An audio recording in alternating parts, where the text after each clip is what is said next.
Papa Dudut. Ako nga pala si Mengay, 30 years old. Ang aking isinulat sa kwento ay tungkol sa amin ng nanay ko. Kaming dalawa na lang ang magkasama sa buhay at matagal nang umexit sa mundong ito ang aking tatay. Yun din ang naging rason kung bakit naging sobrang close kami ni nanay, lalo na noong nagdalaga na ako. Maituturing ko siyang parang best friend ko. Nasasabi ko sa kanya lahat ng nangyayari sa akin at pinapakinggan niya ako. Ganon din ako sa kanya.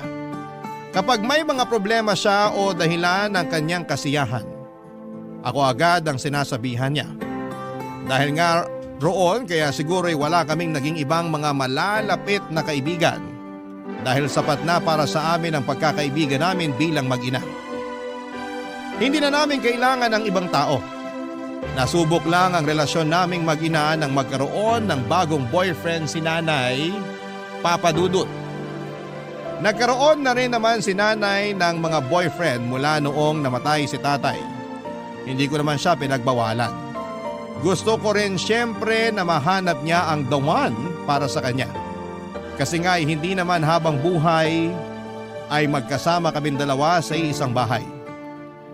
Makakapag-asawa rin ako at kailangan ko nang bumukod pag nagkataon. Napag-usapan naman namin yun noon. Gusto ko lang din talagang maging masaya si nanay. Matagal na rin namang wala si tatay at wala ng ibang dahilan para hindi siya maghanap ng bagong kabiyak niya. Kaya lang papadudod sa lahat ng nakarelasyon ni nanay, etong pinakabago, ang hindi ko po nagustuhan. Hayaan niyong ipaliwanag ko sa inyo kung bakit.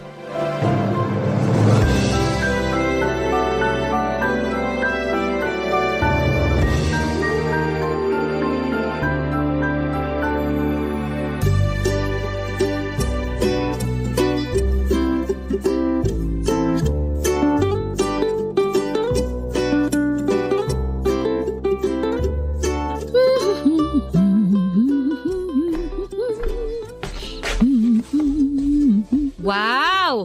Mukhang good mood si nanay ah. Ganda pa ng outfit, oh. Saan ang punta? Sa Sabado pa. Nagtatry lang ako ng isusuot ko para ready na. Pang Gen Z ang outfit ha? Aba syempre, hindi nila pwede malaman na 60 years old na ako. Kaya ko pa namang lumaban sa mga Gen Z na yan. Tignan mo nga oh, ang waistline ko parang pang grade 8 lang sa nipis. Gandang-ganda sa sarili yarn. Aba, sino ba naman ang bubuhat ng bangko ko? Di ako na. Ikaw na talaga. May pupuntahan ka ba sa Sabado? Kasi buong araw akong wala. Dito lang ako sa bahay. Pecha di peligro eh. Manonood na lang ako ng TV tsaka kakain ng mga tira sa ref. Pwede naman kasi kitang bigyan ng pera kung nauubusan ka na. Nagiging sugar mommy ka na naman sa akin. Okay pa ako, Nay. Okay pa ako. Promise. Ayoko rin namang lumabas eh. Huwag niyo na akong pilitin kasi ayoko makakita ng tao sa day off ko. O sige, bahala ka. Ipagluluto na lang kita ng bilo-bilo sa Sabado para may pangmeryenda ka. Mamamalengke rin ako ng prutas. The best talagang nanay ko! Woo! Mag-update ka pag uwi ka na ha. Huwag magpapagabi. Depende sa kadate ko kung anong oras niya ako ihahatid. Aba, wala pang isang buwan na naghiwalay kayo ni Tito Art ha. May bago ka agad. Iba talagang kamandag ng waistline mo, Nay! Pahaplos naman! Baka sakaling swerte hindi na ako, tsaka magka-love life na ako! Anong akala ng Tito Art mo, iiyakan ko siya? Manigas siya. Hindi ganito kanipis ang waistline ko para umiyak lang sa maling lalaki. Ang tari talaga ng prinsipyo ng waistline mo sa buhay, Nay! Grabe! I love it! Sino ba yan, ha? Chika nyo naman. Shh! Wag muna today, okay? Ang arte talaga ng matanda, oo. Dali na, bago ko pumasok sa trabaho. Sino yan, ha? Basta gusto ko na siya. Mabango, maporma, tisoy, saka maputi ang tuhod at siko. Bakit naman ginawa niyong blind item, Nay? Paborito ko yung ngipin niya na kahit sungki, ang ganda pa rin pag umingiti. Ang sarap itsulalaps. Nay, wala akong pakialam sa ngipin niya at sa tsulalap moments ninyo. Sino siya? Patingnan ko ng picture. Wala siyang picture sa cellphone ko eh. Anong Facebook niya? Dali, Nay, ako na mag-check.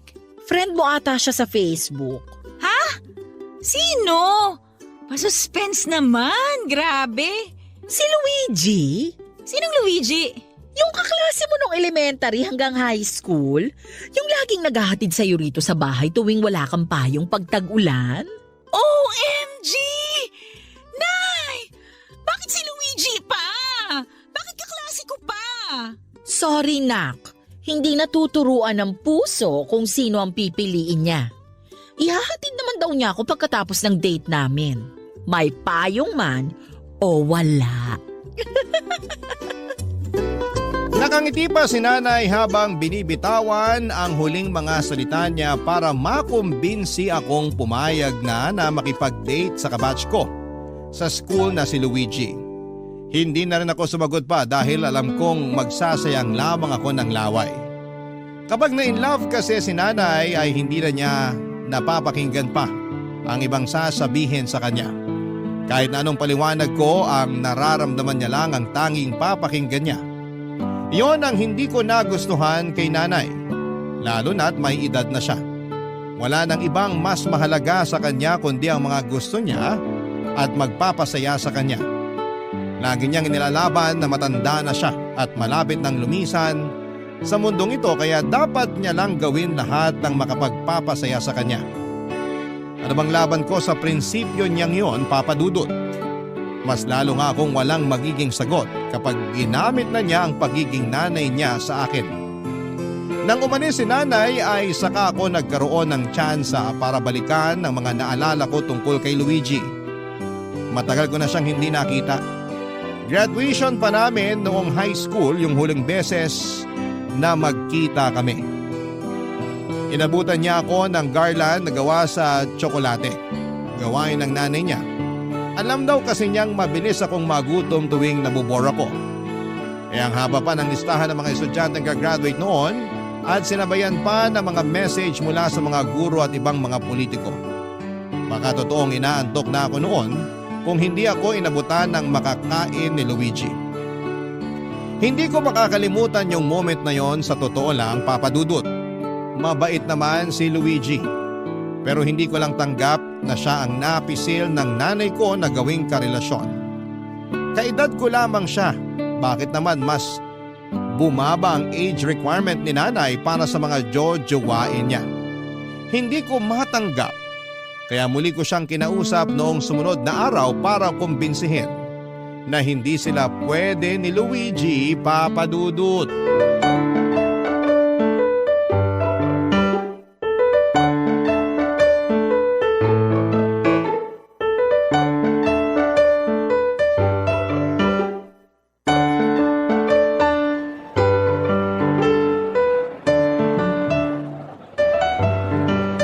Bongga ha?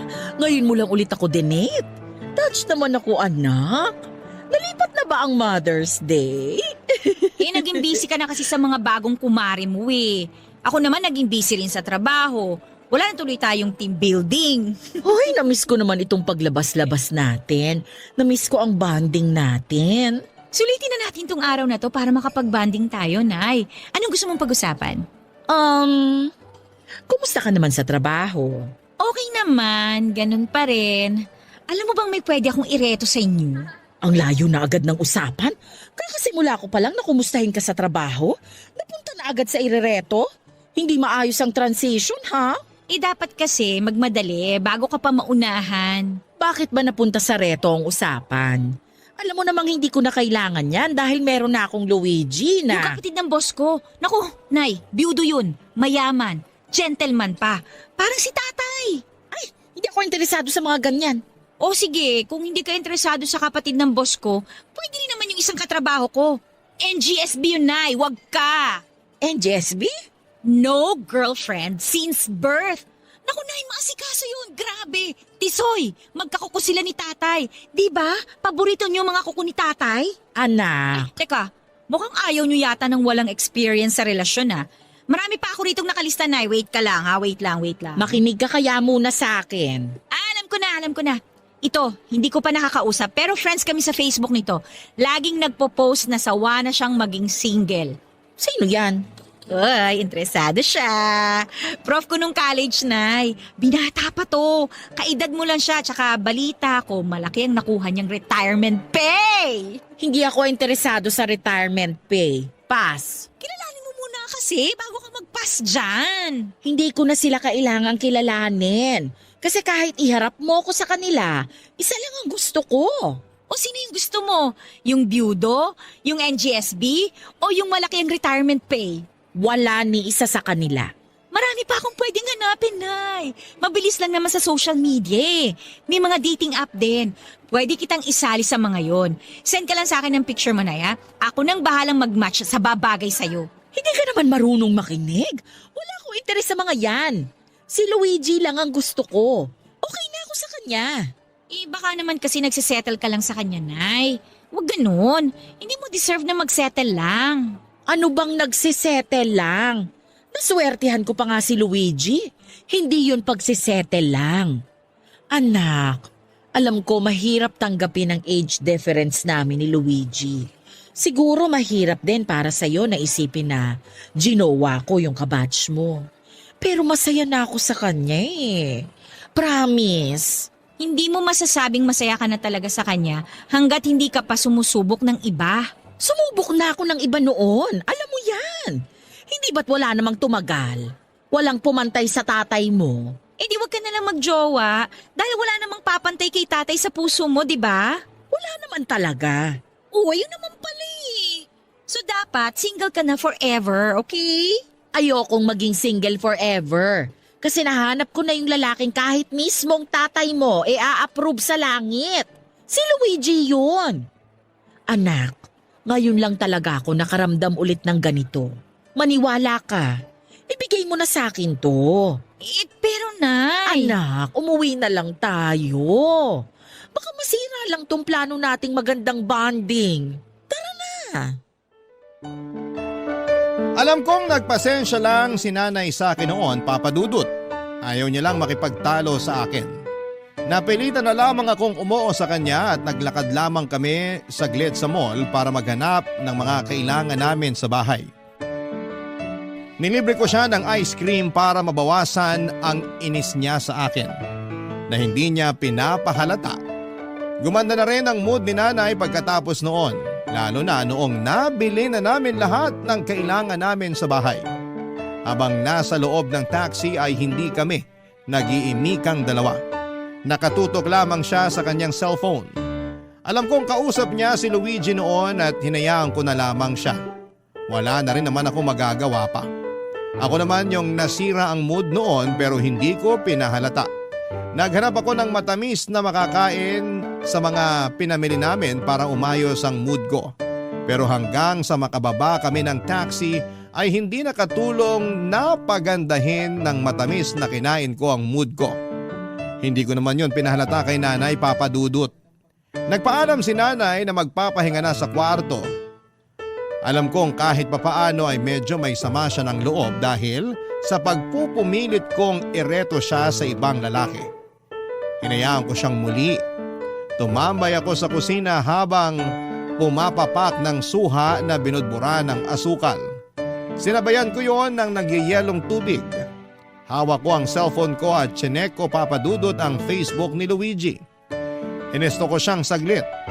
Maraming ganap sa buhay niya at mukhang asensado na siya sa larangang pinili niya. Mukha rin siyang masaya. Pinost na nga rin niya ang mga date nila ni nanay. Pumait na naman ang panlasa ko dahil doon. Muli kong binudbura ng asukal ang suha. Hindi yun nakatulong, sadyang mapait na ang panlasa ko dahil hindi ko matanggap kung bakit sa dinami-rami ng mabibingwit na isda ni nanay. Ang bangos na si Luigi pa ang nakuha niya. Pero ang nanay ko, sobrang kilig na kilig talaga sa kanya. Barangay Love Stories. Barangay Love Stories. 2 taon makalipas ang pagpanaw ni Tatay, Papa Dudut, ay nagkaroon po ako ng pagkakataon na makita ang mga bagong karelasyon ni nanay. Tulad ng sinabi ko sa inyo ay hindi ko siya pinigilan. Wala akong ibang gustong mangyari kundi ang mapasaya si nanay. May mga nakarelasyon siyang byudo. Napalapit na rin ako sa kanila na parang tatay ko na. Pero hindi rin nagtagal ang lahat. Naisip ko na baka hindi pa kasi naka-move on ng totoo si nanay, kaya hindi ganon kalalim ang mga naging relasyon niya sa mga unang taon na single siya. Namahinga ang puso niya sa pakikipagrelasyon at nag-focus sa kanyang sarili. Nagsumba at nakipagmadyong sa kanyang mga nakilalang kumare at ilan naming kapitbahay. Mas naging masaya si nanay dahilan para lumitaw ang kagandahan niya. At dahil doon ay muli na naman siyang niligawan. May mga nanligaw at naging karelasyon siya na mas bata lang sa kanya nang hindi lalagpas ng 5 taon. Ayos lang ako roon, Papa Dudut. Lalo't mature naman sila at mas mukhang bata tignan si nanay kapag nakadikit sa mga yon. Hindi rin nagtagal ang mga relasyon na yon, Papa Dudut. Sinabi ni nanay na siguro'y hanggang doon lang talaga siya.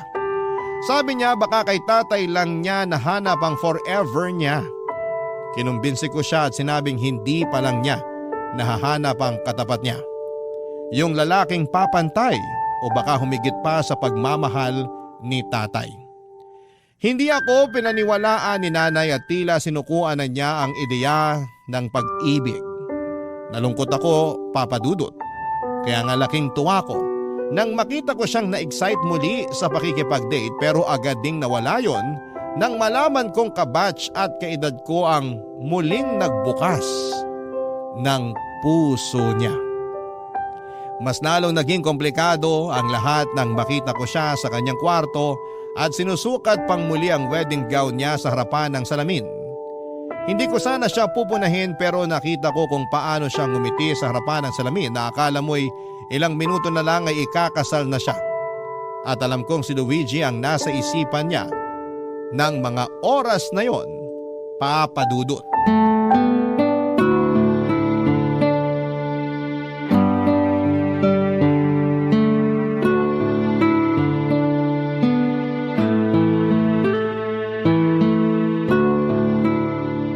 Iba rin talaga ang ngiti. Kala mo mapupunit ang mga labi. Ikaw naman talaga? Huwag ka nga manggulat dyan. Aba, pati hagik-gik parang inaral para magtunog cute ha? Inaaral ba ang hagik-gik? Hindi ka naman marunong humagik-gik ng pa-demure at cutesy, Nay. Wag nga ako ha, wag ako. Nagbabago kasi ang tao. Masama ba? Masaya lang naman ako. Ay, sana lang hindi dahil kay Luigi. Sorry, pero dahil ito kay Luigi. At dahil ba kay Luigi, kaya mo inilabas ulit yung wedding gown mo? Pwede. Ay, awat na nga yung hagik-gik na yan, ay. Para papunta na sa halinghingi. Nakakakilabot. Maging masaya ka na lang para sa akin. Bakit mo nilabas ulit yung wedding gown mo? Naalala ko lang bigla. Baby ka pa nung huli ko tong inilabas sa karton. Bakit mo nga inilabas ngayon? Baka kasi nangingitlog na yung mga ipis dito o pinamahayan na ng alikabok. Yung totoo. Alam mo ba, pinag-ipunan to ng tatay mo na bilhin para sa akin. Nag-iisa lang to sa shop na kasya sa akin. Alam mo naman ang katawan ng nanay mo noon. Panlaban sa muse ng mga liga. Siguro para sa akin talaga to. Hindi mo sinasagot yung tanong ko, Nay. Ilang patatas at carrots din ang masipag na binenta ng tatay mo, makaipon lang. Naaalala ko nga, medyo may lupa-lupa pa tong gown nung inabot niya sa akin. Paano ba naman kasi?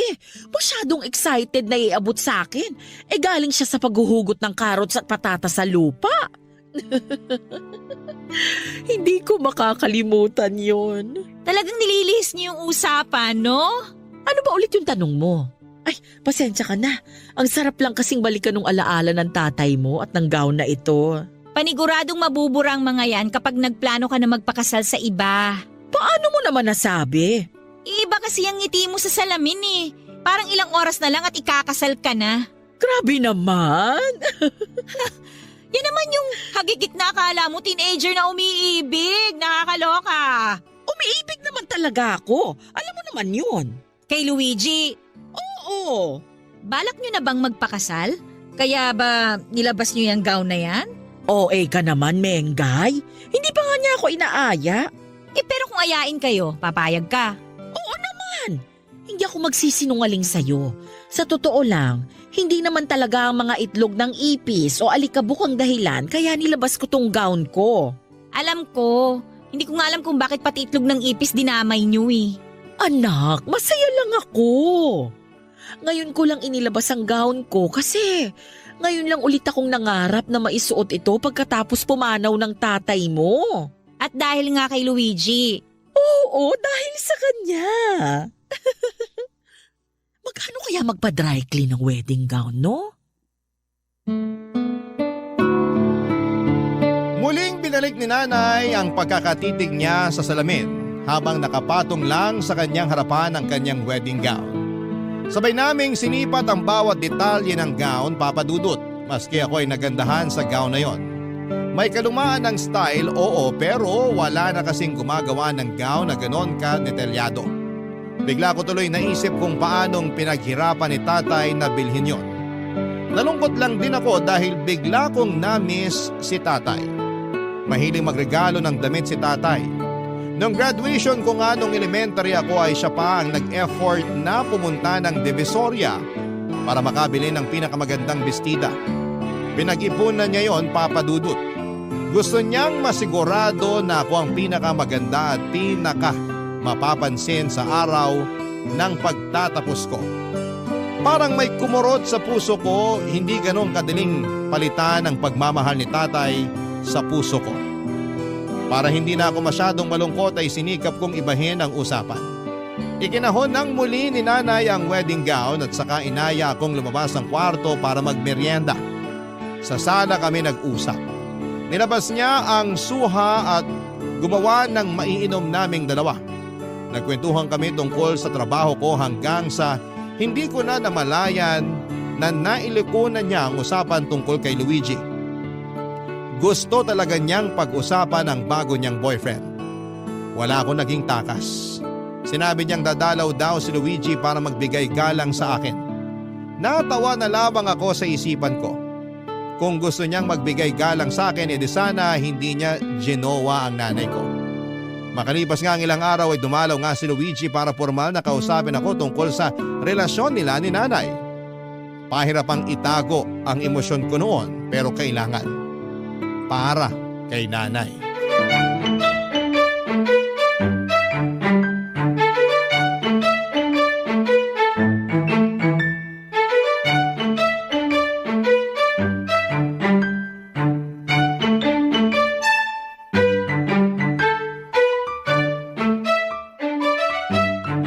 Luigi, siya si Mengay. Nay, magkaklase kami ni Luigi dati.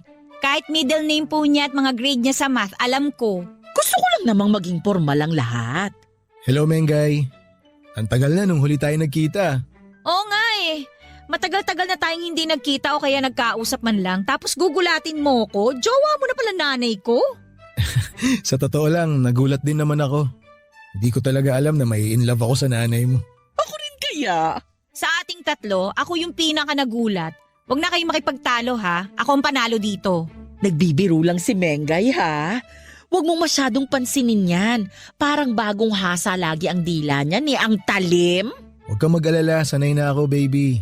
Ganyan din naman siya nung nag-aaral pa kami. Ilang teachers din namin ang pinaiyak niya. Thank you ha.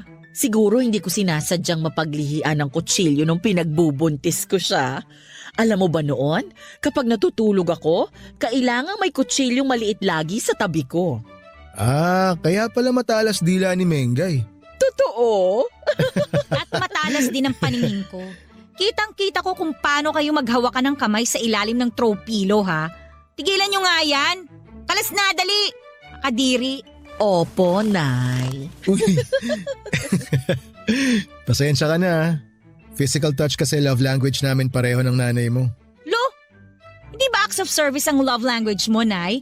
Ano to, pabago-bago, depende sa magiging jowa? Acts of service din naman. Ang galing pa namang mang-service nitong si Luigi sa akin. Uy, baby, wag kang ganyan. Baka kung ano isipin ni Mengay sa service. Sa totoo naman ah. Uy, bakit baby? Oh, okay ka lang, Nay? Inaatake na naman ako ng vertigo ko. Teka sandali, ihihiga ko muna ito sa kwarto. Gusto mo ba samahan kita sa kwarto? Ako na lang ang sasama kay nanay sa kwarto. Off limits ka pa ron. Hindi na Mengay. Ako na lang ang papasok sa kwarto. Mas lalo akong mahihilo kapag may taong nakapaligid sa akin. Alalayan na kita. Ay, hindi na. Maiwan ko na muna kayo rito. Babalikan ko kayo agad kapag humupa na yung hilo ko.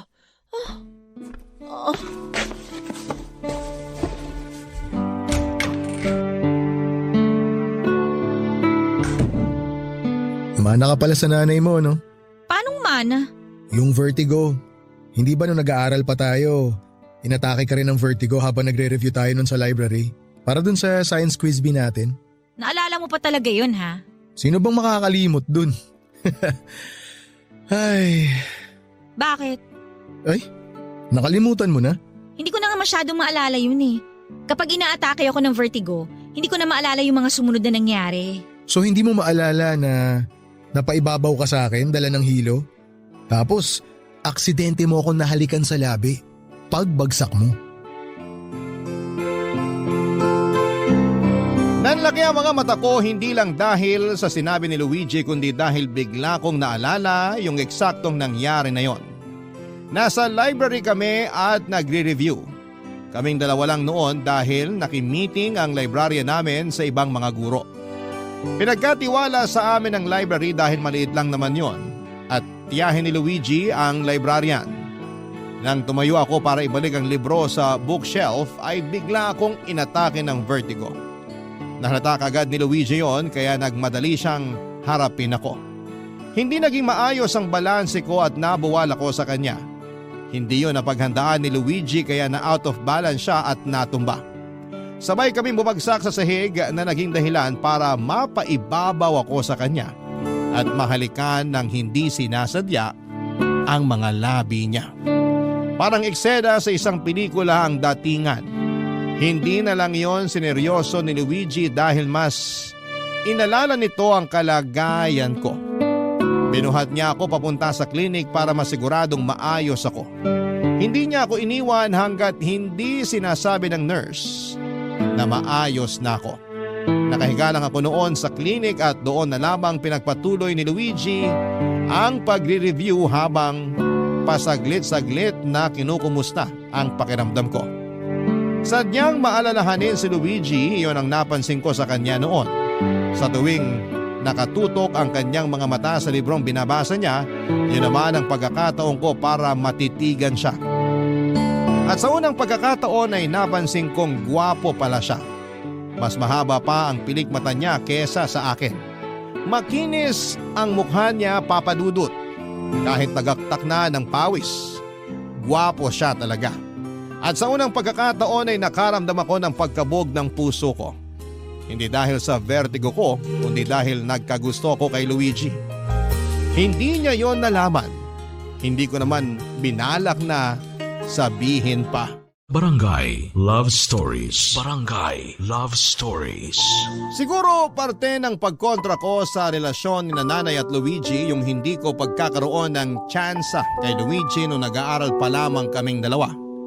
Kaibigan lang talaga ang naging turing niya sa akin at hindi ako natuwa doon. Lagi ko siyang nakakasama sa mga quiz bee at school projects.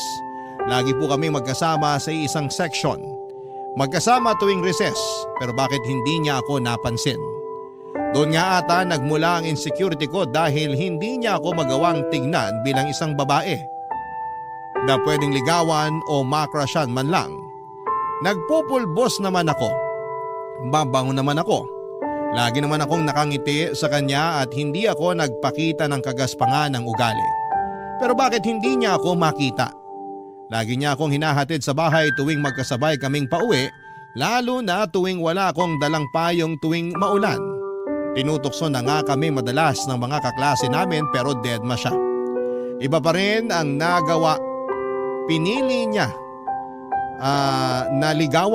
Naligaw siya sa mas matandang mga estudyante kesa sa kanya. Hindi ko nga rin alam kung paano niya napasagot ang mga itinuturing kong ate sa school at bakit yon ang nililigawan niya at hindi na lamang ako na mas bata lang sa kanya ng ilang buwan. Lagi nga rin akong tinutokso ng mga kaibigan ko kung bakit hindi pa ako gumawa ng paraan para ligawan ako ni Luigi. Kung alam lang nila na halos lahat ay ginawa ko na para mapalapit sa kanya pero wala pa rin. Hanggang sa isang araw ay sinukuan ko na lamang ang feelings ko para sa kanya. Mula noon ay natakot na akong mapalapit sa mga lalaking nagugustuhan ko dahil natatakot akong hindi magustuhan pabalik. Na-trauma nga siguro ako ng slight nang mangyari sa amin ang mga ganon, Papa Dudut. Hanggang sa kasalukuyan ay baon ko pa rin ang trauma at insecurity na yon, lalo kapag nakaharap ako sa salamin at pinagmamasdan ang bawat mali sa itsura ko.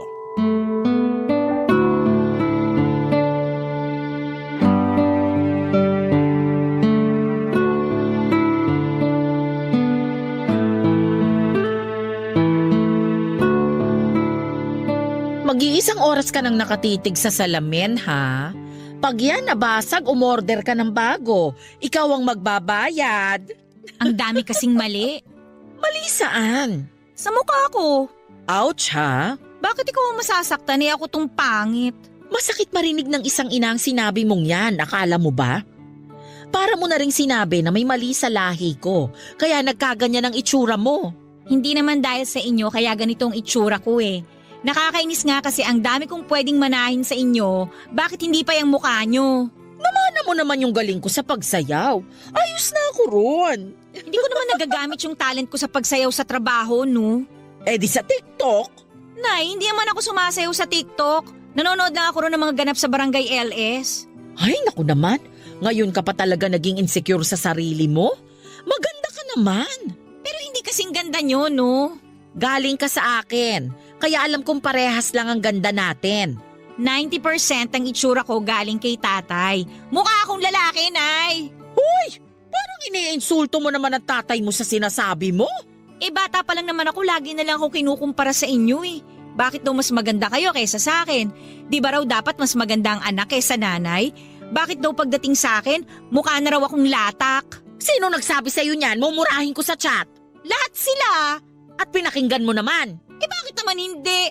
Eh paulit-ulit nilang sinasabi sa akin yun, no? Tapos lahat ng mali sa itsura ko, papansinin nila. Bakit daw bukas na bukas yung pores ko? Bakit daw ang lapad-lapad ng ilong ko? Siguro raw sa lapad ng ilong ko, naaamoy ko na yung magkabilang pisngi ko. Hindi ko na alam kung paano ka kukumbinsihin para mahalin at magandahan ka sa sarili mo. Hindi yun naman po kasi kasalanan. Nasemento lang kasi yung insecurities ko dahil sa mga mapanghusgang tao sa paligid ko. Sorry anak, kung hindi kita napagtanggol sa kanila ha. Ay, kaya siguro ikaw ang nagustuhan ni Luigi eh. At hindi ako. Nagkagusto ka kay Luigi? Dati yun, Nay. Nung nag-aaral pa lang kami. Lagi kasi kaming magkasama nun eh. Tsaka siya lang yung mabait sa akin. Siya lang yung hindi nanlalait sa itsura ko. Mabait talaga si Luigi, ano? Hindi ka galit na nagkagusto ako sa kanya dati? Ay hindi! Bata ka pa naman nun. Normal lang yun. Kilala mo naman ang nanay mo. Mas open-minded pa kesa sa mga nagne-networking. Thank you, Nay, ha? Thank you rin kasi pinilit mong tanggapin ang relasyon namin ni Luigi ngayon. Eh, basta hindi ka niya sasaktan. Ayos na ako dun. Nangako siyang hindi.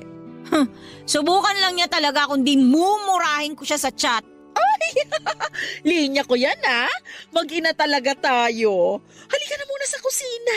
Ipagbabalat kita ng suha at pinya para mabawasan ang pamamanas ng ilong mo. Nay naman eh. Joke lang. At sabay na nga kaming tumungo sa kusina para pumapak ng prutas. Yun talaga ang bonding namin mag-ina sa tuwing may sumasama ang loob sa amin. Nakagagaan siguro ng loob ang tamis ng prutas. Nakakawala ng pait ng loob. Lumuwag din ang pakiramdam ko nang sa wakas ay naamin ko na kay nanay na minsan ay nagkagusto ko kay Luigi. Siya lang ang tanging nakaalam noon. Kahit nga mga kaklase at kaibigan ko noon ay hindi nagawang sabihin ang tungkol doon. Kaya siguro nagtanim ako ng sama ng loob kay Luigi dahil hindi ko nagawang iproseso ng maayos ang feelings ko para sa kanya ng mga panahon na yon. Nang sa wakas ay nagawa ko na yung tanggapin at aminin ay nawala na ng kusa ang galit sa puso ko. Natanggap ko ng minsan ay na-reject ako ni Luigi pero ayos na yon. Hindi naman niya kasalanan. Hindi naman lahat ng taong gusto ko ay gusto rin ako. Pero ang pinaka-importante sa lahat ay natanggap ko ng sina Luigi at nanay talaga ang para sa isa't isa. Sa pagdaan nga ng mga araw ay napadalas na ang pagdalaw ni Luigi sa bahay. Wala na ako naging problema doon, Papa Dudut. Tulad ng magiliw kong naging pagtanggap sa mga nakarelasyon ni nanay noon, ganun din ang pinakita ko kay Luigi. Ganun talaga siguro kapag natanggap mo na ang sitwasyon. Pero kahit na ganoon ay hindi ko pa rin inamin sa kanya ang nararamdaman ko. Ang awkward naman kasi kung sasabihin ko. Saka pinakiusapan ko rin si nanay na huwag niyang babanggitin kay Luigi yon. Alam kong tinupad naman yon ni nanay. Isang araw ay dumalaw si Luigi sa bahay. May date sana sila ni nanay pero nagkaroon ng emergency meeting si nanay sa Zumba group niya. Kaya sinabi niyang asikasuhin ko muna si Luigi hanggang hindi pa siya nakakauwi.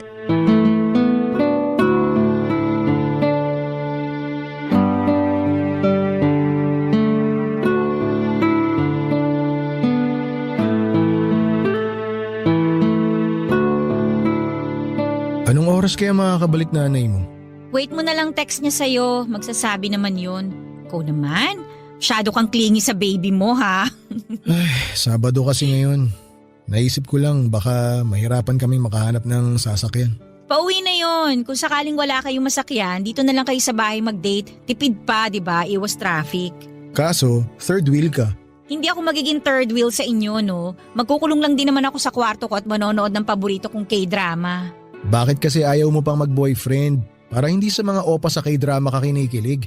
Ay nako, kung hindi rin naman itsurang opa ang mabibingwit ko, kahit maging matandang dalaga na lang ako. Hindi ko naman iniisip na magiging matandang dalaga ka. Nagulat nga ako nung sinabi ng nanay mo na hindi ka pa raw nagkakaroon ng boyfriend eh. Si nanay talaga, likas ang pagiging marites. Sa ganda mong yan, nakakapagtaka naman kasi talaga. Hindi ako maganda, no? Isang malaking kasinungalingan yan. Hoy, hindi ako nagsisinungaling. Alam mo yan, nung nag-aaral pa nga tayo, di ba ako yung laging nagno-nominate sa'yo para maging muse sa klase natin? Di ba ginagawa mo lang naman yun para asarin ako? Ha? Hindi ah. Kailan pa ako ng asar? Minominate kita kasi naniniwala ako sa ganda mo. Pero wala namang bumoto sa akin noon. Ano ka ba? Ako? Binoto kita. Nangawit na nakakataas kamay ko nun eh. Ikaw lang. Talo talaga ako kung ikaw lang, no? Ang importante, may naniwalang maganda ka. Kalokohan. Alam mo, yan ang kahinaan mo. Hindi mo makita yung ganda mo. Nagtataka nga ako sa iyo eh, kung bakit kailangan mo pang pahiran lagi ng pulbo yung mukha mo. Kasi pinaghihiyang mukha ko sa mantika. Tsaka yung humor mo, nakakatulong sa ganda mo. Gumaganda ka lalo kasi nakakatawa ka. Oo nga no, lagi nga pala kitang napapatawa nung nag-aaral pa tayo. Ikaw nga lang nakakapagpatawa sa akin dati. Yung mga naging girlfriend mo nun, di ka ba nila napatawa? Ano yun, landi-landi lang? Haplusan lang, ganun? Nadali mo. Wala kang kahit isang naging girlfriend doon na napatawa ka? Di nga, seryoso ba? Ikaw sana, kaso… Anong ako sana? Hala, ayan na. Napaamin tuloy ako nang wala sa oras. Paano nga ako? Ay, total matagal na rin naman na yun. Sige, aaminin ko na. Nagkagusto ako sa'yo noon. Kaso parang lagi nababahag buntot ko eh tuwing susubukan kong umamin sa'yo. Nagkagusto ka sa akin? Oo, ikaw ang consistent crush ko nung elementary at high school tayo. Kaso parang hindi mo naman ako type nun. Paano mo naman nasabi? Lahat kasi ng mga lalaki na lumalapit sa'yo nun sinusupladahan mo. Inisip ko tuloy na galit ka sa mga lalaki. Pero hindi ka naman kasali sa sinupladahan ko nun ah. Yun nga eh, sa loob-loob ko, ang swerte ko. Kaya naisip ko na baka kaya hindi mo ako sinusupladahan kasi kaibigan ang turing mo sa akin. Mali ang na-pick up ng radar mo. Mali? Ay, nagkagusto ako sa'yo nun.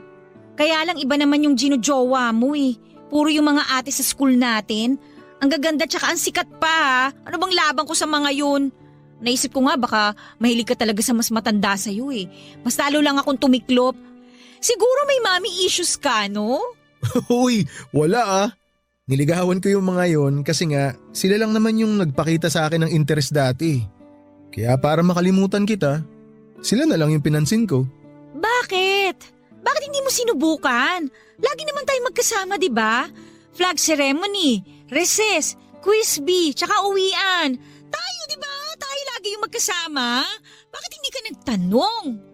Sa totoo lang hindi ko rin alam eh. Tulad nga ng sabi ko sa'yo kanina, laging nababahag yung buntot ko. Pero mahalaga pa ba yun? Nakaraan na yun eh. Oo nga, tama ka. Nakaraan na yun. Tapos na yun.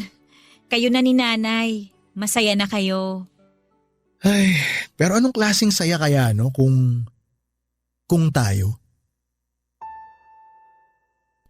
Napatitig at napanganga ako sa huling sinabi ni Luigi. Pati ako ay napatanong. Paano nga kaya papadudot kung kami? Bigla ako nakaramdam ng hilo pero hindi dala ng vertigo kundi dahil sa halo-halong emosyon. Napasandal ako sa sofa at napatingin sa kisame habang pilit na hinahabol ang mga nangyari. Alam kong nakatitig lang sa akin noon si Luigi at hindi ko magawang ibaling ang tingin ko sa kanya sa takot na muling lumakas ang nararamdaman ko para sa kanya. Para akong bumalik bilang kaklase ni Luigi, bilang teenager na lihim na nagkagusto sa kanya. Binalikan ko saglit ang mga naging ala-ala ko noong mga panahong pinipigilan ko pa ang nararamdaman ko para sa kanya. Halos maiyak ako't lalo't parang natuwa ang batang Mengay dahil sa wakas, ang pinapangarap kong Luigi noon ay nagkagusto naman pala sa akin. Aksidente akong napangiti at nahuli yon ni Luigi. Napatawa ito dahilan para mapatingin ako sa kanya. At doon nagsimulang magtitigan ang aming mga mata. Naglapit ang aming mga muka at nagdikit ang aming mga labi. Hindi na kami nakapagpigil, Papa Dudut. Parang sabay naming binalikan ang aming kabataan. At sinulit namin ang pagkakataon na yon.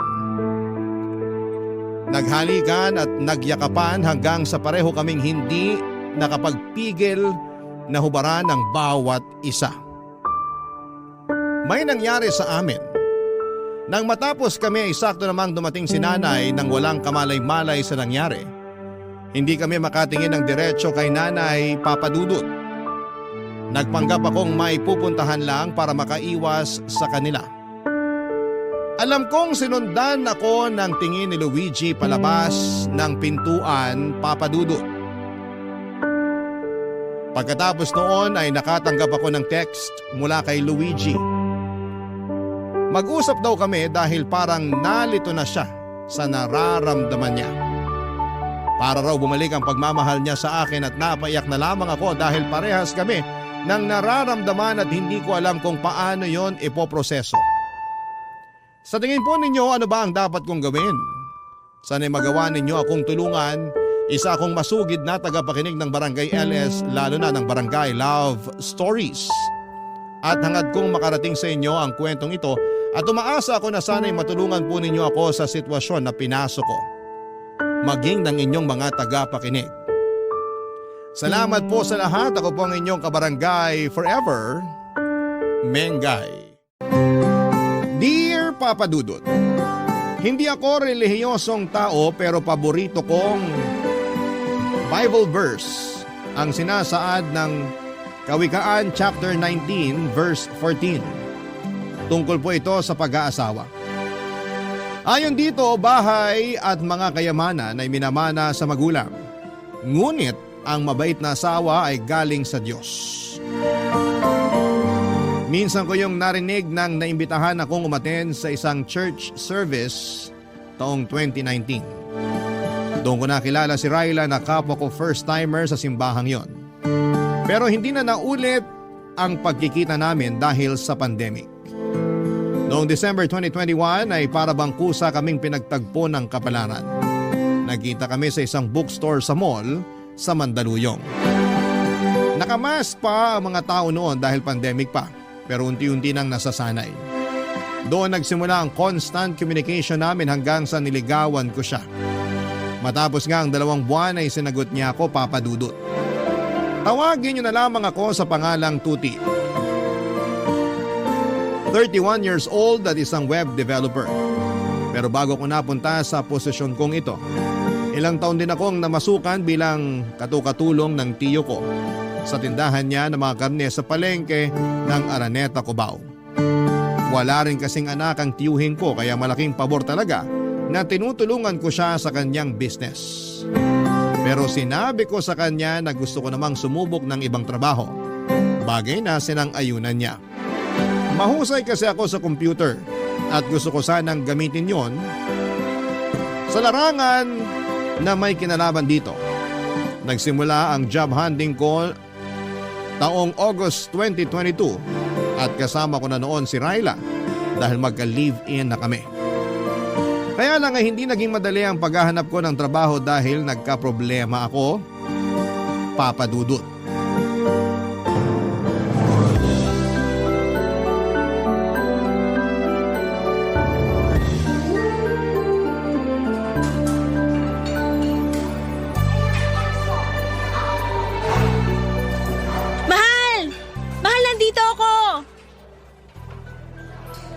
Hi, mahal. Kanina ka pa ba rito? Mga 10 minutes siguro. Upo ka na, dali. Sige. Nung nalaman ko kasi na tinuloy mo yung pagpunta sa interview mo, nagmadali talaga akong puntahan ka rito sa malapit para abangan ka. O ano, kamusta interview? Ayun, ligwak. Ha? Anong ligwak? Hindi ako pasado kasi wala raw silang matinong sagot na nakuha sa akin. Pwede ba yun? Baka sila ang hindi matino magtanong. Matino naman yung mga tanong nila. Ako talaga yung may problema. Kasi parang umurong yung dila ko nung ini-interview na ako. Sakto, mainipin pa naman yung HR manager nila. Kitang-kita ko yung pagsasalubong ng kilay niya habang nakikipagtitigan sa akin at hinihintay ang sagot ko. Bakit? Kinabahan ka ba? Medyo. Nakalimutan ko yung pinractice natin, mahal. Para akong natuod sa pagkakaupo ko. Ang naririnig ko lang nung time na yon ay yung malakas na kabog ng puso ko. Ganyan din naman ako nung unang beses akong interviewin sa trabaho eh. Ayun, di rin ako nakapasa. Sabi nila sa evaluation ko, hindi raw ganun yung klase ng empleyado na hinahanap nila. Dapat daw attentive at may kumpiyansa sa sarili.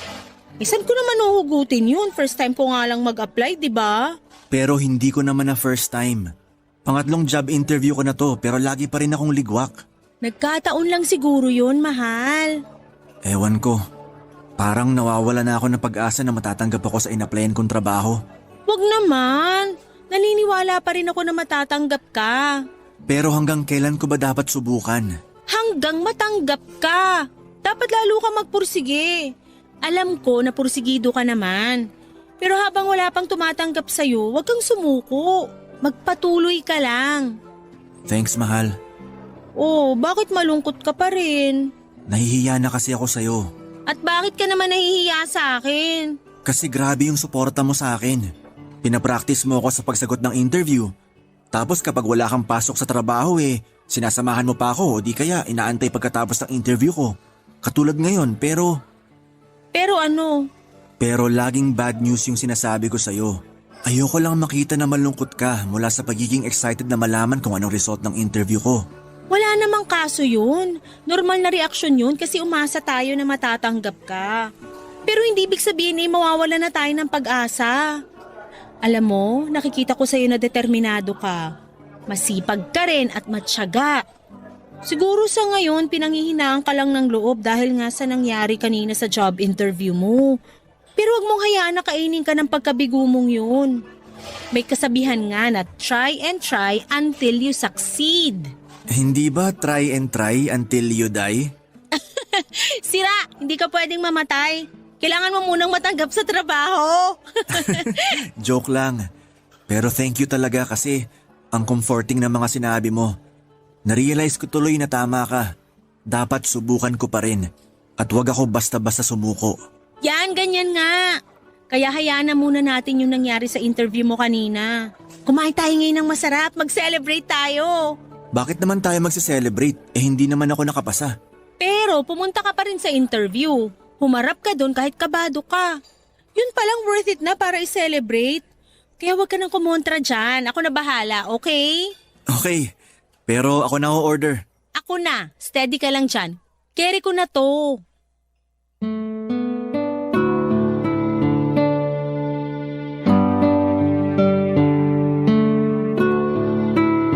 Papadudot naging kami ni Ryla noong February 2022. Siya ang first girlfriend ko at yon ang unang pinakamasayang Pasko ng buhay ko kasama siya.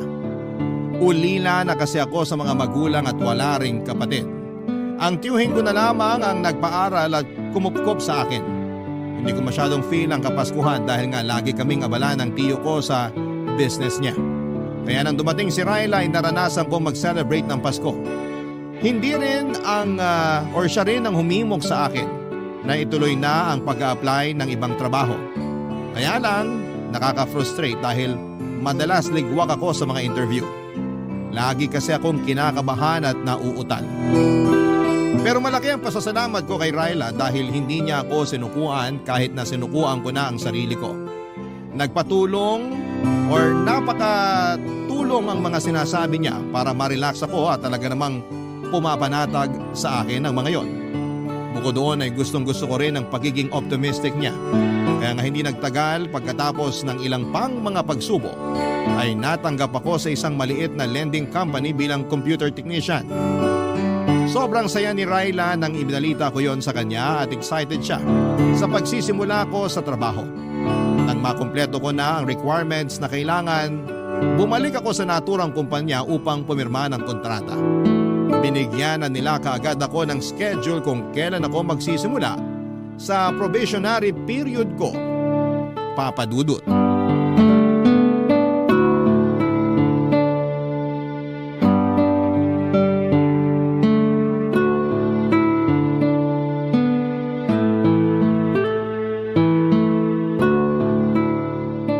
Ito, pinagluto kita ng lunch. Baka mamaya walang kantin dun o kaya malayo mga bilihan ng pagkain. Thank you, mahal. Nag-abala ka pa talaga. Aba, mag-aabala talaga ako kasi unang araw mo sa trabaho ngayon. Excited ka na ba? Oo, pero kabado rin ako. Bakit ka naman kinakabahan? Kasi ngayon pa lang ako magtatrabaho sa isang kumpanya. Kayang-kaya mo yan. Magaling ka naman makisama eh.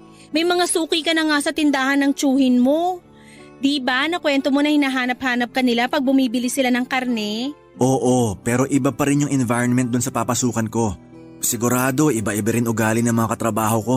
Alam mo, hindi mo naman responsibilidad na makuha loob ng lahat ng katrabaho mo eh. Kasi pumasok ka doon para magtrabaho, hindi para i-please yung ibang tao. Sa bagay, may punto ka. Ganyan din kasi ko nung unang araw ko sa trabaho noon. Parang lahat gusto kong kaibiganin. Bida-bida ba? Akala ko kasi kailangan yun para magtagal ako sa trabaho o gumanda yung tingin nila sa akin. May iba naman akong nakaklose. May iba na ayaw sa akin kahit wala naman akong ginagawang masama. Tapos, narealize ko na lang na oo nga pala. Hindi ako nag-apply dun para makipagkaibigan. Ayos lang naman na pakisamahan ko sila pero ayoko na uli umabot sa punto na sobra akong invested sa mga buhay-buhay nila. Doon kasi nagsisimula yung chismis. At kapag puro chismis na lang yung inatupag ko, wala na ako natatapos sa mga trabaho ko. Tatandaan ko yung mga sinabi mo. Pero sa pagkakakilala ko sa'yo, hindi ka naman chismoso. Kaya siguro hindi ka masyadong madadala sa mga ganon. Ay, pero teka, alam ko na kung saan ka dapat umiwas. Saan? Di dun sa mga babaeng lalandi sa'yo. May ganun ba dun? Aba oo, talamak yung mga ganun sa trabaho. Kahit nga may asawa na o boyfriend, pag natipuhan ka, lalandiin ka talaga. Haharut-harutin ka. Hindi naman ako magpapaharot sa kanila, mahal. Dapat lang. Kung di, alam mo na kalalagyan mo, tuti. Oh, bakit naman yun ang tawag mo sa akin? Seryoso kasi ko kaya tinawag kita sa pangalan mo. At seryoso rin ako na hindi ako magpapaharot sa mga babaeng yun. Unang-una may girlfriend ako at ikaw yun. Ikalawa, bakit ko naman sisirain yung tiwala mo sa akin? Ay, pasensya ka na, mahal. Alam ko namang loyal ka, pero hindi ko lang mapigilang mapraning. Hindi ka naman praning. Kung nag-aalala ka kasi sabi mo nga talamak yung kabitan sa corporate job, normal na reaksyon lang yun. Kaya dapat kong gawin bigyan ka ng assurance na hindi masisira ang relasyon natin dahil dun. Salamat, mahal. Napanatag na ako. Ikaw talaga? Pero walang anuman. Basta, maniwala ka sa akin. Good boy yata tong mahal mo. Ay talaga? Dapat lang kasi magaling kaming mga babae makaamoy ng nagsisinungaling na boyfriend. Kapag napatunayan kong may iba ka at taga dun sa pinagtatrabahuhan mo, babalatan ko kayong dalawa ng buhay. Parang nawala na yung kaba ko sa first day of work ko ah. Saan na napunta? Sa'yo, mas kinabahan na ako sa mga sinabi mo. Hoy, eto naman. Biro lang. Pero feeling ko masyado ako nagpadala sa emosyon ko. Di bale, kiss na lang kita para makabawi. Gusto ko yan. Dalawa ah. Para good luck kiss na rin. Grabe siya! Humirit pa talaga, pero sige na nga. Dalawa na kung dalawa. Papadudot kung ilalarawan ko ang pakiramdam ko ng araw na yon sa trabaho ay masasabi ko na para akong bumalik sa unang araw ng pasukan nung nag-aaral pa lamang ako. Mahiyain kasi talaga ako, tahimik at hindi pala kaibigan. Wala akong ginawa kundi ang ngumiti at tumango habang pinapakilala sa lahat ng empleyado kada department ng kapalitan ko sa naturang posisyon. Masasabi ko na nabawasan na lamang ang hiya ko at pagkailang ko kinahapunan dahil naging busy na ako sa pagbutingting ng kung ano-ano. Dahil nga sa may abilidad naman ako at tiwala ako sa kakayahan ko, ay dumami ang mga ginagawa ko sa trabaho. Kumbaga'y naging all around ako at wala naman akong reklamo dahil nagsisimula pa lamang ako. Nakakapagod oo, pero masaya naman ako dahil hindi na karne ng baboy at manok ang binubutingting ko. Hindi naman po sa ingrato ako, sobrang nagpapasalamat ako sa tiyuhin ko dahil kinupkop at pinag-aral niya ako. Masaya rin po ako kasi binigyan niya ako ng trabaho sa shop niya ng ilang taon. Pero alam ko, Papadudot, na meron pa akong potensyal at ibubuga pagdating sa ibang bagay. Barangay Love Stories. Barangay Love Stories. Papadudot, mabilis na lumipas ang isang linggo. Masasabi ko na unti-unti na ako naging komportable sa trabaho ko. Mabait at madaling pakisamahan ng mga kasama ko at masaya rin si Ryla dahil nakikita niyang nag-i-enjoy ako. Isang araw ay nagulat ako nang inassign ako bilang driver ni Crisel, assistant ng boss namin. Nagawol kasi ang company driver namin at dahil may lisensya naman ako at kakayahan na magmaneho ay pinakiusapan ako ng management na humalili muna na maging driver. Pansamantala lang naman hanggat wala pang nakukuhang driver, kaya tinanggap ko na rin. Ang gagawin ko ay ihahatid at susunduin ang boss namin at si Crisel tuwing may mga meeting sila sa labas. Malaking bagay yon dahil napaka-traffic sa Metro Manila at sobrang hassle rin kung magko-commute sila. Pero may mga pagkakataon na si Crisel lang ang madalas kong hinahatid at sinusundo papunta sa mga meeting niya sa labas bilang proxy ng boss namin. Busy kasing tao yon at malaki naman ang tiwala niya kay Crisel bilang assistant. Kaya nga madalas na kami lang dalawa ang magkasama. Bagay na hindi ko naman binigyan ng mali siya noong una, Papadudot.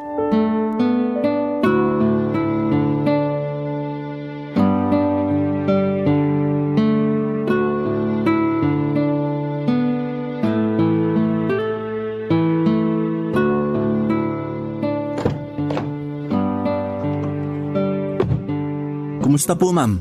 Okay naman, maayos yung kausap ko. Mukhang matutuloy yung partnership na gustong mangyari ni boss. Di kung ganon, congratulations in advance na po. Salamat. Pero maaga pa para mag-celebrate. Ganon na rin po yun. Balita ako, marami-rami na rin daw kayo na i-close na deal. Kaya sigurado ako na makukuha niyo tong isang to.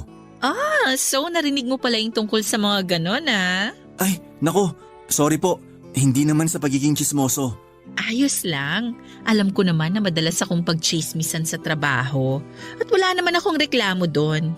Hindi naman po chismis ang tawag kapag mabuti at maganda yung sinasabi nila sa inyo. Tulad nung narinig ko. Mabuti at magandang balita yun. Salamat, Tuti. Ikaw ha, masyado mo namang pinapalaki ang ulo ko. Po? Huwag mo na akong pinupo. 30 years old pa lang naman ako. Sige ka, baka tumanda ako bigla niyan. Okay. Paano? Alis na ba tayo? Mamaya na. Rush hour na eh. Sigurado gapang na naman sa EDSA. Maiipit lang tayo doon. Sa bagay, palipas na lang muna tayo ng ilang minuto. So, kumusta ka naman sa trabaho natin? Ayos naman. Naninibago pero unti-unti ko na rin nagagamay. Normal lang naman yon kasi first job ko pa lang naman to. First job mo? Talaga? Oo, Ano pinagkakaabalahan mo nung hindi ka pa nakakapasok sa amin? tumutulong ako sa meat shop ng tiyo ko sa palengke sa Araneta, Cubao. Tindero ako doon madalas. Talaga? May pwesto pala kayo dun eh. Doon pa naman ako laging namamalengke. Siguro nakabili ka na sa tindahan namin, hindi pa lang tayo magkakilala. Tingin ko hindi pa. Vegan ako eh. Kaya hindi ako bumibili ng karne. Ay, okay. Pero baka mapakain ako ng karne kung ikaw ba naman ang mag-aalok sa akin. Ha? Ang sabi ko, minsan namimiss ko rin kumain ng karne. Sa bagay, 1 taon pa lang naman akong vegan. Mahirap din, lalo't mahilig talaga ako sa pork and chicken. Pero matagal na rin yung 1 taon. Kaya kung ako sa'yo, ituloy-tuloy mo lang, lalo na simulan mo na. Sabi nga ng girlfriend ko, huwag kang sumuko sa bagay na gusto mong makamit. Oh, may girlfriend ka na pala? Oo, meron na. Matagal na kayo? Mag-1 taon pa lang sa December. Bago pa lang pala. Pwede pa. Pwede pang ano? Sabi ko, pwede na siguro tayong umalis. Suungin na natin yung traffic. Meron pa kasi akong pupuntahan pagka-out ko sa trabaho. Nako, sana kanina nyo pa sinabi. Para naman nakaalis na tayo.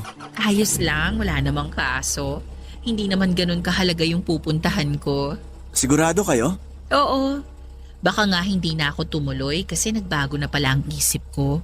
Baka magmukmuk na lang ako sa bahay habang inuubos ko yung natira kong bote ng wine.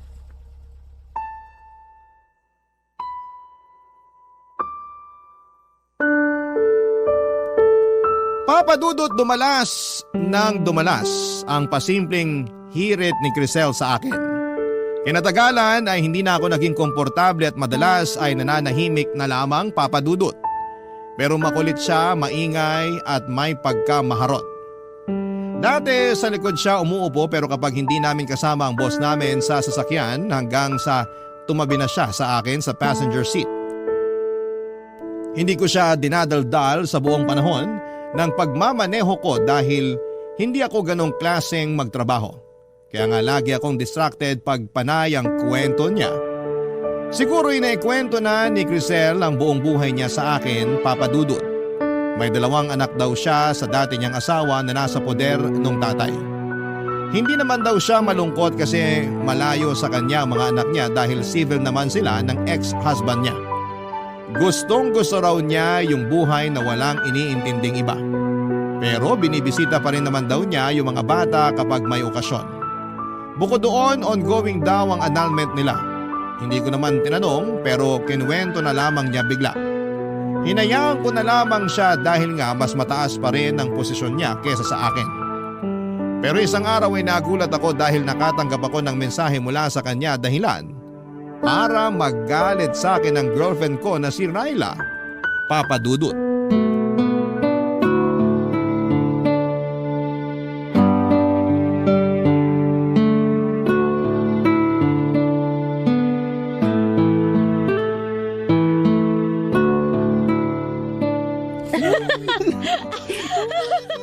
Bakit naman eh? Tama na sabi, nakikiliti na ako. Yan kasi, nandaya ka sa game natin. Tapos ayaw mo pang aminin kaya dapat kang parusahan. Gusto ko namang maparusahan mo. Pero hindi naman yung ganito na mamamatay na ako sa kakatawa. Kinakabag na ako tsaka sakit na lang bang ako. Nako, parang alam ko na ibig sabihin ng ngiti mong yan, mahal. Aba dapat lang. Hindi lahat ng gusto ko kailangan sabihin ko. Dapat ramdam mo na yon. Uy, may nag-text sa'yo. Sino raw? Basahin mo nga.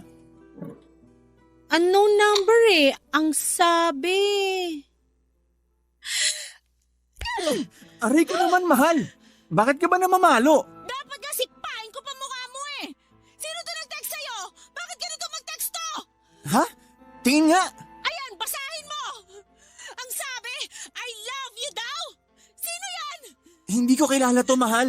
Kilala mo to! Imposibleng random text to! Sino yung sabi eh? Baka na wrong send lang. Teka, tatawagan ko nga para pagsabihan.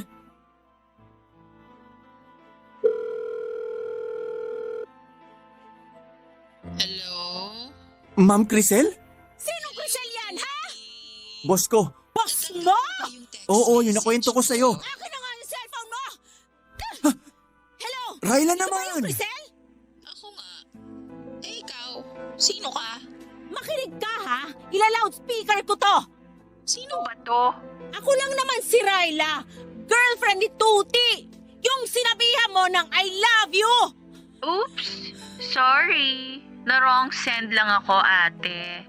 Medyo lasing na kasi ako eh, kaya naduling na ako sa mga contacts ko. Siguraduhin mo lang!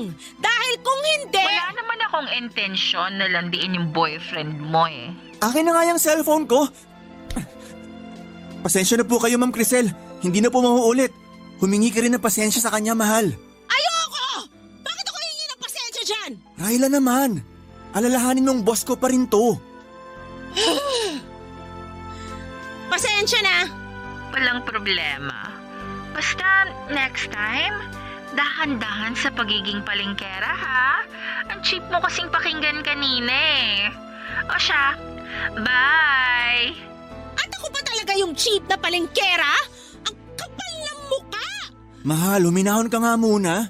Paano ko hihinahonin na kakabastos yung Crisel na yon? May I love you pang nalalaman? Akala ba niya naniniwala ako sa kanya na wrong send lang siya? Malay mo nagsasabi naman siya ng totoo. Tsaka base sa boses niya, mukha siyang lasing. Baka naman lasing-lasingan para maharot ka niya. Umamin ka nga. May namamagitan ba sa inyo nung babaeng yon? Siyempre wala. Paano kung may iba ka na pala tapos kunwari ka lang na masaya ka pa sa akin? Wala akong iba. At hindi kunwari na masaya ako sa'yo dahil masaya talaga ako sa'yo. Pero hindi pa rin ako naniniwala sa Crisel na yon. Malakas yung kutob ko na nagpapalusot lang yan. Sinadya niya na mag-send ng I love you sa'yo. Kung sinadyaman niya yon, mahalaga hindi ako nag-respond. Tsaka ako rin naman nagulat sa text niya eh. Naku, Tuti, umayos ka! Alam mo na kahahantungan natin! Hindi mangyayari yan dahil mahal kita. Papadudot doon ko na nga kinuwento kay Raila ang tungkol kay Crisel. Kilala naman niya ang boss ko sa pangalan pero hindi niya akalain na korsonada pala ako nito. Pero nilinaw ko sa girlfriend ko na wala akong gusto kay Crisel. At dahil may tiwala naman sa akin si Raila ay nagkabati rin kami ng araw na yon. Abot langit ang kaba ko at patong-patong na inis naman ang naramdaman ko kay Crisel dahil sa pagte-text niya sa akin ng I love you. Kinabukasan sa trabaho ay nagsorry siya sa akin at nakainom lang daw talaga siya ng mga panahong yon.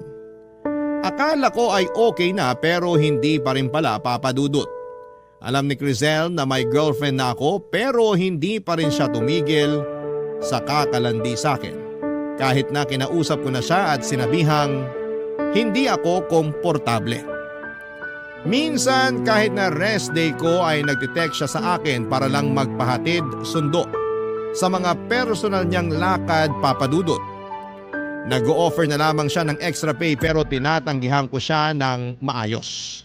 Dahil alam ko na nagsiselos na ang girlfriend ko.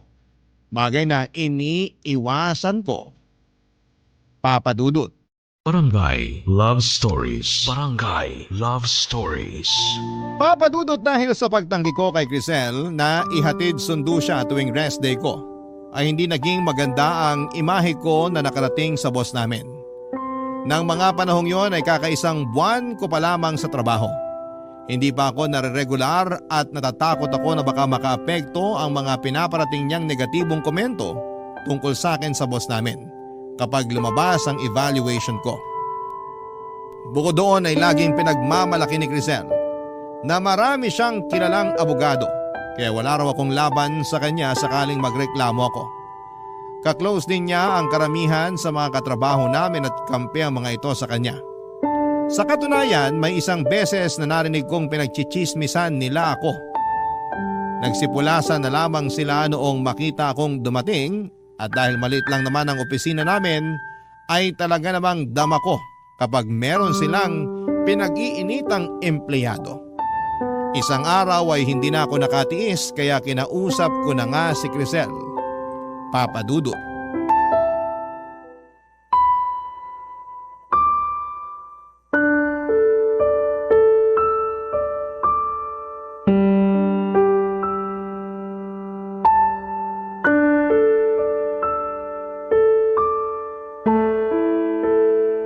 Ma'am, pwede ko po ba kayong makausap? Marami akong ginagawa eh. Tungkol saan ba yan? Hindi na kasi ako komportable na laging bukang bibig ng mga tao rito sa kumpanya. Kung pagchismisan nila ako, akala mo nakagawa ako ng masama. Nako, maling tao ang kinakausap mo, Tuti. Dapat ilapit mo yung concern mo sa HR, hindi sa akin. Ayoko naman pong may mamemohan. Kaya nga kayo na lang kinausap ko. Ano bang kinalaman ko rito at ako ang dapat mong kausapin tungkol dyan? Teka nga, huwag mong sabihin ako ang tingin mong pasimuno ng mga chismisan nila tungkol sa'yo. Bakit hindi po ba? Aba, sumusobra ka na. Baka nakakalimutan mong mas mataas pa rin ang posisyon ko sa'yo. Hindi ko po nakakalimutan yun. Pero ginagamit nyo na lang sa akin yung posisyon nyo para mapasunod nyo ako. At nung hindi nyo ako nakuha, siniraan nyo ako sa mga katrabaho natin dito. At kahit nasa boss natin, kung ano-ano pa rin yung sinasabi nyo. O ngayon, alam mo na kung anong kaya kong gawin. Mali ka talaga ng binangga. Matagal na akong nagtatrabaho rito. Kabisado ko na ang galawan ng bawat empleyado, lalong-lalo na ni boss. Higit kanino man, ako ang pinagkakatiwalaan niya dito. Mabigat ang timbang sa kanya ng mga ginagawa at mga sinasabi ko rito. Kaya ingat ka, Tuti. Pwede kong bulungan si boss pag nairita ako sa'yo. Pero wala naman akong ginawang masama sa inyo para siraan nyo. Wala nga, pero matigas ka eh. Hindi ka madala sa mga pasaring ko sa'yo. Hindi ka makuha sa simpleng paglandi. Masyado kang loyal dun sa girlfriend mong palingkera. Huwag mong pagsasalitaan ng ganyan ng girlfriend ko. Labas siya rito. Oh, ang sweet naman, pero nakakasuka kayo. Sa bibig nyo na mismo galing. Nilalandi nyo ako kahit alam nyo na may girlfriend ako. Sino sa atin na nakakasuka? Hoy, magdahan-dahan ka sa sinasabi mo. Nagsasabi lang naman ako ng totoo. In case nakalimot kayo kung hanggang saan lang kayo. Alam mo, so far, ikaw pa lang yung bukod tanging lalaki na hindi ko nakuha. Lahat kasi ng nilandi ko, bumibigay sa akin. Pero ikaw, mailap ka. Bakit ba kasi masyado kang loyal sa girlfriend mo? Kasi mahal ko si Ryla. Ay, hindi naman totoo yung pagmamahal na yan. Napatunayan ko ng hanggang salita lang yan. Sa una lang yan masaya, pero sigurado ako na sa bandang huli, masusuka ka na sa umay. Sigurado ako, iiwan ka rin ni Ryla. Kasi, ganyan ka lang. Anong ganito lang ako? Yung walang binatbat, walang ipagmamalaki. Yung tipong dehado pa na maregular sa trabaho. Kaya sigurado ako na kapag hindi ka natanggap dito, back to zero ka na naman. Wala kang karapatang sabihin yan. Hindi mo ako kilala. Hindi na kita kailangang kilalanin ng husto para masabi ko na wala kang kwenta. Kilala na kita dahil inoobserbahan kita. Di ba ilang job interview na ang binagsak mo bago ka nakapasok dito sa amin? Paano mo nalaman yan? Siyempre, close ko yung HR dito. Close ako sa lahat ng empleyado ron. Kaya marami akong alam sa'yo. Pero hindi naman basihan yun para tratuhin mo ako na para bang wala na akong mararating sa buhay. Mas malayo ang mararating mo sa buhay kung papayag kang makarelasyon ako. Pwede kitang ilakad sa boss natin para mapabilis ang evaluation mo. Mare-regularize ka. Tapos, kukumbinsihin ko siya na i-promote ka para tumaas agad ang sahod mo. Lahat ng yon, kayang-kaya kong gawin. Basta pumayag ka lang sa gusto kong mangyari. Ayoko. Hinding-hindi ako papayag sa gusto mo. Eh di sige. Ikaw ang bahala. Pero tandaan mo, ikaw din ang kawawa. Minsan kasi, dalasan mo rin yung paggamit dyan sa utak mo. Wala kang mararating kung puro ka na lang puso. Papadudot ang mabuting intensyon ko na kausapin ng maayos si Crisel at ipaliwanag ang nararamdaman ko tungkol sa buong sitwasyon namin ay minasama niya. Hindi ako natuwa sa nangyari pero mas may ikinagalit pa ako. Yon ay ang matapos niyang totohanin ang sinabi niyang mas sisiraan ako. Hindi lang sa boss namin kundi sa lahat ng kapwa namin empleyado sa kumpanya. Ang sama-sama ng loob ko noon kay Crisel at kahit na ayaw kong magpaapekto ay hindi ko pa rin naiwasan.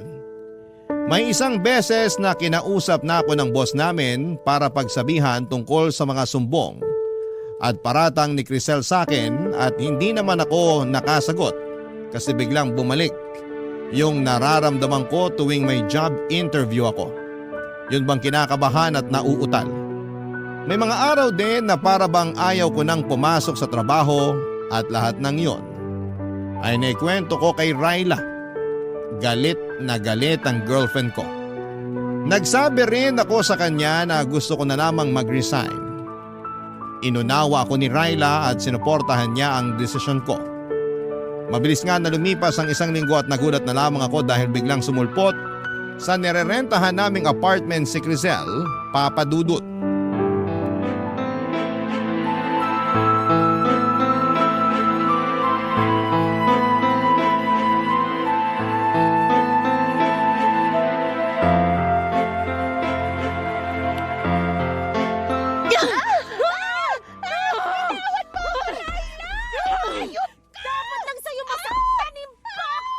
Tama na yan, Ryla. Tigilan mo na yan.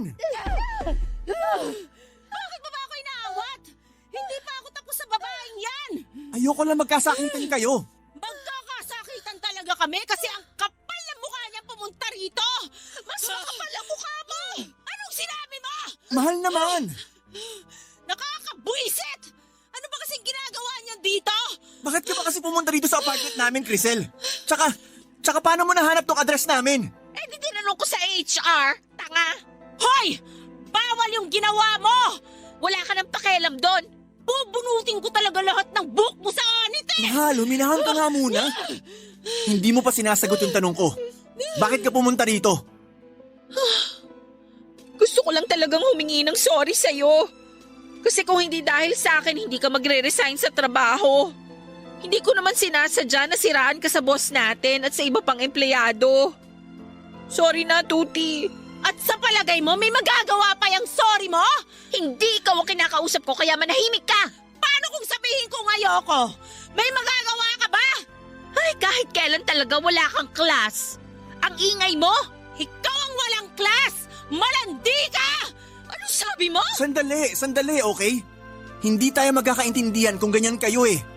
Ikaw, Crisel, kung yun lang naman pala pinunta mo rito, nag-abala ka pa talaga. Nakukonsensya kasi ako. Hindi ako pinapatulog sa gabi tuwing naaalala ko yung nangyari. Kaya nga sinabi ko sa sarili ko na gusto kitang makita para naman makahinga ako ng tawad sa'yo ng personal. Okay na yon. Pinapatawad na kita. Ganun lang yon? Patatawarin mo agad yung haliparot na yan? Hoy, Tuti! Parang wala naman yata sa lugar yung pagiging mabait mo. Sa kanya na mismo nang galing, siniraan kanya sa boss nyo at sa lahat ng tao sa trabaho, kaya ka napag-initan! Oo nga. Pero para matapos ng lahat at umalis na si Crisel dito, sige, handa naman akong patawarin siya. Ewan ko sa'yo! Para naman nagtatanga-tangahan ka! Makakaalis ka na, Crisel. Huwag ka na rin magpapakita sa amin. Teka lang, sandali! Ano mo bang kailangan mo? Pinatawad ka na ng boyfriend ko! Umalis ka na dito! Teka, madaling-madali ka naman na umalis ako. Aalokin ko pa nga si Tuti na bumalik sa amin para magtrabaho. At bakit naman niya gagawin yon? Para maging personal driver mo? Tapos magpapahatid sundot ka? Ryla, huwag ka naman magsalita ng ganyan. Ang kapal kasi ng mukha niyang babaeng yan eh! Sige na kasi. Umayag ka na, Tuti. Sorry. Pero ayoko na ulit bumalik sa kumpanya na yon. Kaya makakaalis ka na. Tanga lang ang tatangge na hindi bumalik doon. Huwag kang ang tanga, Tuti. Hindi nga raw, di ba? Bingi ka ba? Hindi ka makaintindi?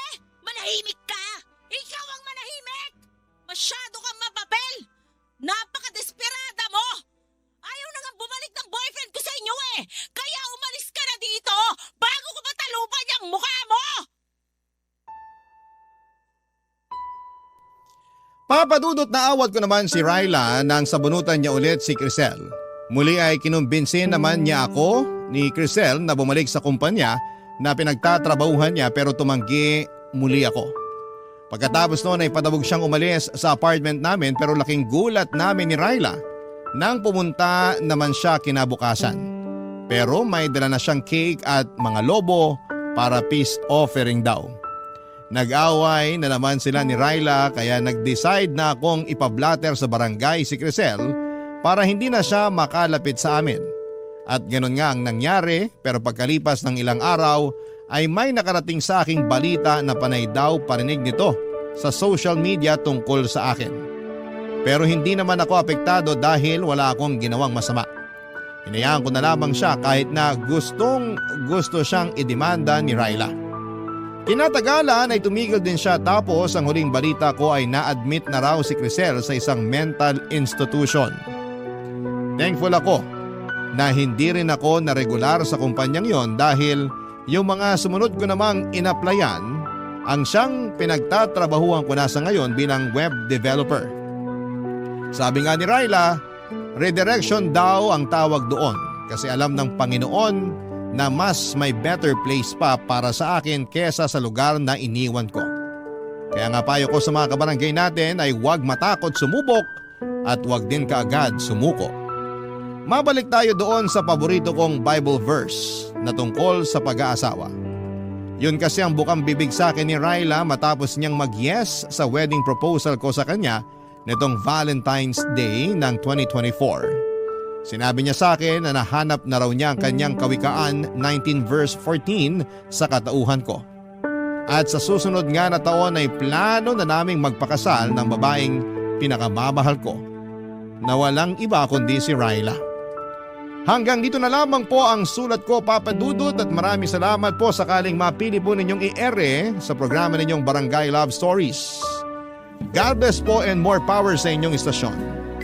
Ang inyong forever kapuso at ka-barangay, Tuti.